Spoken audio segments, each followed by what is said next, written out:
Bom dia, boa tarde, boa noite, caro colega estudante de farmácia que estiver ouvindo esse podcast. Eu me chamo Camila e esse é o Pod Farmas. Hoje a gente vai falar sobre algumas normas da prática farmacêutica e outros assuntos super interessantes. E a gente vai ter o comentário das nossas colegas. Então, para começar aqui o nosso podcast, a gente trouxe duas questões bem importantes. O entendimento do que é o ordenamento jurídico, né? Que é a organização do sistema de normas e princípios de maneira hierarquizada, abrangendo com completude todas as questões, né, relacionadas à lei, à organização, à garantia da paz social. E esse conceito ele tem matrizes intrínsecas fundamentadas no positivismo jurídico alemão.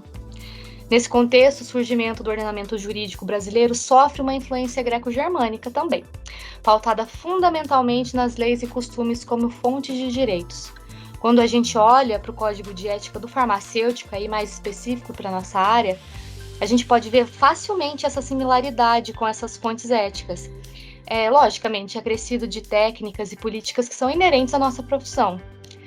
O que significa dizer que a ética farmacêutica ela também é um controle comportamental dos farmacêuticos, fundamentado em um poder de polícia, exercido por uma autarquia, guiado por uma lógica humanista do pós-guerra, né, os direitos humanos. A Constituição brasileira, ela prevê sanções também e liberdades para todos os cidadãos. E é nesse bojo que os profissionais têm algumas normas específicas e relacionadas às suas profissões. Isso é a microcapilaridade do ordenamento jurídico. Usando aí um exemplo bem específico da Resolução 711, de 30 de julho de 2021, a gente tem no artigo 9 bem específico. O trabalho do farmacêutico deve ser exercido com autonomia técnica e sem inadequada interferência de terceiros, tampouco com objetivo meramente de lucro, finalidade política, religiosa ou outra forma de exploração em desfavor da sociedade. Nós, farmacêuticos, estamos voltados para os seres humanos e para a sociedade. E aí eu tenho uma pergunta para nossas colegas. Pensando assim, no nosso estabelecimento ou no balcão da farmácia que a gente está trabalhando, é possível que a gente consiga fazer de uma forma rápida e ao mesmo tempo com qualidade a aplicação dessa técnica para a pessoa que veio fazer a compra desse medicamento? A gente pode dizer que uma pessoa que compra o medicamento, ele é o quê? Ele é um cliente, ele é um paciente, e ele compra esse medicamento e ele pode fazer uma reclamação no Código de Defesa do Consumidor? E daí, farmacêuticas? Olá, eu sou a Emily Valentim, obrigada pelo espaço. E eu acredito que existe muito dessa dispensação sem atenção farmacêutica. Então, essa questão da rapidez e da profissão em relação ao usuário. Então, o usuário ele pode tanto ser um cliente como um paciente, dependendo de como funciona essa dispensação. Então, se nós só queremos dar o medicamento, ela vira uma dispensação sem atenção farmacêutica e ele vira apenas um cliente. E já com essa atenção farmacêutica, esse cuidado farmacêutico, nós temos um paciente e o cuidado com ele. E também tem a questão do usuário não querer essa assistência, ele só quer pegar o medicamento e ir embora. Então tem vários fatores que vão influenciar nisso também. A gente pode levantar também a diferença do SUS com a rede privada, porque o SUS nós temos a dispensação mais restrita relacionada à prescrição. Então também tem a atenção farmacêutica, tem o cuidado com o paciente, porque não visa o lucro. Já o privado tem a venda comercial dos medicamentos, né, infelizmente, e também de produtos em geral, como coisas não relacionadas à saúde. E também essa questão do processo, né, que foi levantada a última pergunta. A farmácia pode ser sim considerada um local de venda, né, como um comprador fazendo uma reclamação sobre um serviço, como isso já aconteceu, em que a pessoa não processou o médico que fez a prescrição do medicamento, e sim quem dispensou esse medicamento sem avisar da trombose. Então, infelizmente, acontecem vários casos que fogem um pouco do trabalho que a gente deveria exercer. Nossa, bem importante todas essas coisas, né? Isso faz a gente pensar que a gente tem que saber bastante sobre as regras, sobre as quais a gente tem que aceitar e, ao mesmo tempo, cumprir, né? E aí isso me levanta uma pergunta. Então, se você, eu, qualquer farmacêutico que tem conhecimento do Código de Ética, das leis do farmacêutico, pode chegar na minha farmácia e dizer, olha, você tá errado, e fechar as portas da minha farmácia? Hawaila, fala aí um pouco pra gente como é que esse poder de polícia funciona. Olá, sou a Hawaila Crouchane, obrigada pela oportunidade. Então, existe o poder de polícia, que é um poder exercido pelo Estado. Suas ações são baseadas na lei, que vai limitar a liberdade coletiva e individual. É responsável por efetuar proteção nos estados de direito para garantir a segurança, tranquilidade e salubridade pública.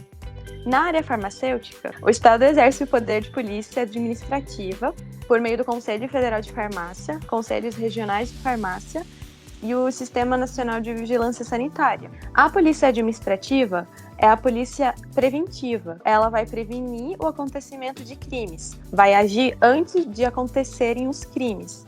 Diferente da polícia judiciária, que é composta por órgãos, por exemplo, a Polícia Científica, IML, Polícia Federal e outros institutos criminais, eles investigam o crime que já aconteceu, realizando um inquérito policial para apurar a infração penal e a sua autoria, para depois ser julgado pelo Poder Judiciário. Então, o CFF e o CRF, assim como o Sistema Nacional de Vigilância Sanitária, são estruturas do Estado brasileiro associadas ao Poder Executivo, que possuem a função de regulamentação e fiscalização dos regulamentos. São autarquias federais, já que foram criadas por lei. O Conselho Federal e os Conselhos Regionais de Farmácia foram criados pela Lei 3820 de 1960. E a Anvisa foi criada pela Lei 9782 de 1999. Eles também possuem autonomia no exercício das atividades típicas do Estado, apresentam personalidade jurídica própria. O CFF e o CRF são vinculados ao Ministério do Trabalho, enquanto que a Anvisa é vinculada ao Ministério de Saúde. Além disso, o CFF e o CRF, eles regulamentam o exercício da profissão em si, enquanto que o Sistema Nacional de Vigilância Sanitária regulamenta os estabelecimentos que possuem serviços e produtos relacionados à saúde. Em relação aos objetivos, o CFF e o CRF, eles têm finalidade de zelar pelos princípios de cumprimento da ética profissional. O CFF alcança esse objetivo através de resoluções que podem ser inovadoras ou que modificam práticas farmacêuticas já existentes. Já o CRF alcança o objetivo por meio de registro dos profissionais e a fiscalização, evitando a ocorrência de infrações. O Sistema Nacional de Vigilância Sanitária tem como objetivo a proteção da saúde da população dos riscos sanitários existentes. Eles realizam isso através do controle sanitário, regulamentando, controlando e fiscalizando os produtos e serviços de saúde. Um caso que aconteceu de uma notícia em que o CRF de São Paulo realizou a fiscalização junto com a Coordenadoria da Vigilância em Saúde e a Polícia Civil em uma farmácia em São Paulo, depois de terem denunciado por irregularidades encontradas no estabelecimento. Isso teve como resultado a interdição da farmácia. Segundo a notícia, os fiscais identificaram diversas atividades ilegais, como, por exemplo, medicamentos injetáveis, fracionados irregularmente e acondicionados em caixa de isopor, fora das suas caixas originais. Além disso, existiam amostras grátis de medicamentos e medicamentos de venda proibida ao comércio. Além disso, o estabelecimento não apresentava as licenças necessárias para o funcionamento, como, por exemplo, licença sanitária municipal e autorização de funcionamento da Anvisa. Nossa, bem complicado, né? Mas acho que todo mundo aqui deve ter um caso assim, que fez estágio em algum lugar assim, complicado desses. Eu passei por uma situação talvez similar em relação a essa questão do direito. E aí, bem isso que você falou, né? Isso explica bastante coisa. O que eu podia fazer era fazer a denúncia para a Anvisa e esperar que os órgãos competentes fizessem o seu papel. Mas a sensação que a gente tem às vezes é que, sei lá, né? Que a corda sempre estoura para o lado mais fraco. No meu caso, eu acabei saindo do estágio e a implicação que eu tive foi isso: perder a minha hora, o meu contrato e, enfim, passar por essa situação. Complicado, né? Pois é, são complicadas essas histórias e a gente vê que isso acontece com frequência. Não são raros os casos que acontece isso. Mas será que existe alguma lei que dispõe sobre o exercício e a fiscalização das atividades farmacêuticas? Emily, você poderia falar pra gente, por favor? Existe sim. Em agosto de 2014 foi instaurada a Lei 13.021, que dispõe exatamente sobre isso. Então ela traz que a farmácia é uma unidade de prestação de serviço destinada a prestar assistência farmacêutica, assistência à saúde e orientação sanitária individual e coletiva, o que difere da Lei 5.991 de 1973, que reconhecia a farmácia como um ambiente apenas comercial. Então essa lei ela vem de um projeto de lei que ela deu uma nova redação a um outro artigo dessa Lei 5.991. Esse artigo ele dispõe sobre o controle sanitário do comércio de drogas, medicamentos, insumos farmacêuticos e correlatos, além de dar outras providências. Então, após 20 anos de um processo bem longo, de várias adequações, esse projeto de lei foi transformado na Lei Ordinária 13.021 de 2014. Então, ele dispõe que a farmácia, a drogaria e o ervanário têm obrigatoriedade de ter um técnico responsável. Isso está escrito na Lei Ordinária 13.021, em seu artigo 16, que dispõe que é exclusivo ao farmacêutico a função de responsabilidade e assistência técnica de farmácias e drogarias. E também nesse projeto de lei, 4 vetos foram pedidos e mantidos até hoje. Eles têm bastante significado, né? O artigo 9, ele limitava a venda de produtos naturais, comércio de produtos e alimentos naturais. Então foi vetado exatamente por isso, para poder levar essa venda de produtos naturais para fora das farmácias. O artigo 17 também coloca em risco a assistência farmacêutica à população em localidades mais isoladas.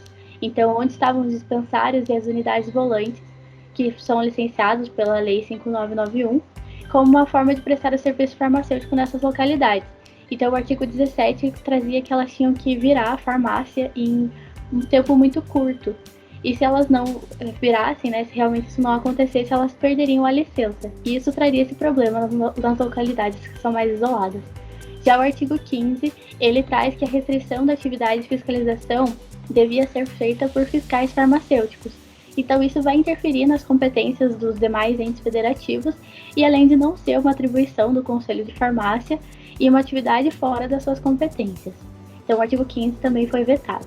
E por fim o artigo 18, que ele não dava um tempo para adequação à nova lei. Então foi vetado porque trazia que a lei devia entrar em vigor assim que fosse publicada. Existem atividades que são atividades privativas e não privativas do farmacêutico.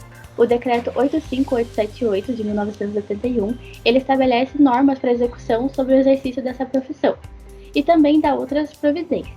Então, o artigo 1 são atribuições privativas dos profissionais farmacêuticos. 1. O desempenho de função de dispensação ou manipulação de fórmulas magistrais farmacopeicas, além do assessoramento e a responsabilidade técnica em algumas áreas específicas, como estabelecimentos industriais farmacêuticos que se fabriquem produtos que tenham indicações ou ações terapêuticas, anestésicos ou auxiliares diagnósticos, ou capazes de criar dependência física ou psíquica.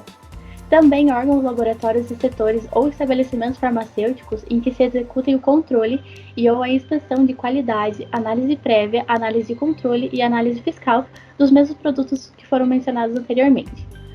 Também órgãos, laboratórios, setores ou estabelecimentos farmacêuticos em que se pratiquem a extração, a purificação, o controle da qualidade, a inspeção da qualidade, análise prévia, análise de controle e fiscal de insumos farmacêuticos de origem vegetal, animal e mineral. E também os depósitos de produtos farmacêuticos de qualquer natureza. A fiscalização profissional sanitária e técnica de locais, processos e métodos farmacêuticos ou de natureza farmacêutica. A elaboração de laudos técnicos e a realização de perícias técnico-legais relacionadas com atividades, produtos, fórmulas, processos e métodos farmacêuticos ou de natureza farmacêutica. Também o magistério superior das matérias privativas constantes no currículo próprio dos cursos de formação farmacêutica. E o desempenho de outros serviços e funções que não são especificadas por esse decreto, mas que se situam no domínio da capacitação técnico-científica e profissional. E a Isa vai trazer as atividades que não são privativas e exclusivas da nossa profissão. Oi, gente, tudo bem? Como a Emily falou, eu sou a Isa. Eu vou falar um pouquinho sobre as atividades que não são exclusivas do farmacêutico, que também são previstas por esse decreto. Então, entre elas, a gente pode citar a direção, a responsabilidade técnica e o desempenho de funções especializadas em empresas ou laboratórios, que fabriquem produtos biológicos, soros, vacinas, entre outros, laboratórios de análises clínicas ou de saúde pública, indústrias produtoras de insumos farmacêuticos, cosméticos, produtos saneantes e desinfetantes, controle, pesquisa e perícia da poluição atmosférica e tratamento dos despejos industriais, e tratamento e controle de qualidade das águas de consumo humano e da indústria farmacêutica. Bom, esse foi um resumo das atividades que não são privativas do farmacêutico, que são previstas por esse decreto. E sabendo de todas essas questões, como funciona o âmbito profissional e a atuação do farmacêutico nas áreas exclusivas e compartilhadas da profissão? Nós realmente temos esses espaços? Rawaila, pode contar um pouquinho pra gente? Então, como a gente observou, a esfera da atuação farmacêutica é grande.